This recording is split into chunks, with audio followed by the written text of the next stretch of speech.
One other thing that came up in that press conference, someone said it seemed like you were ducking Foxbourough. You've been to the Falcons game, the last two playoff games in a row. He said, well, I've done that before.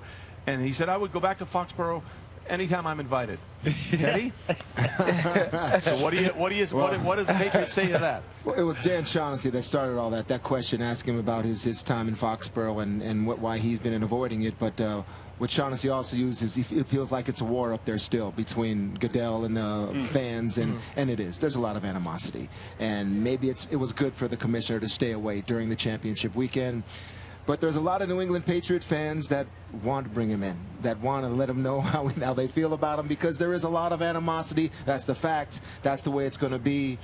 Whatever side you are on Deflategate, we all know how the side that New England's on, and it's obvious that even some of the comments that he said there about Deflategate and the investigation, it will just irritate New England even more. So if he just says I'll go if I'm invited, doesn't Robert Kraft have to say, come on up, open invitation? Well, I'm sure he said I'm sure that Mr. Kraft would welcome me in, but we all know what the situation is. We know that it's a very tense situation between the New England Patriots fans, the organization, Tom Brady, and Commissioner Goodell. I think it's one of those things, though, that has to go away on its own, but those two entities have to come together to show that this situation is over, so we can all move on from talking about it. But doesn't Roger Goodell make enough money that if he wanted to buy a ticket, he can go to the game? He don't have to ask anybody to go to the game. The pocket's heavy. He could buy a ticket to the game. I did not know the commissioner needed to be invited. I was about to say, he's the commissioner. I think we showed he can pretty much do what he wants.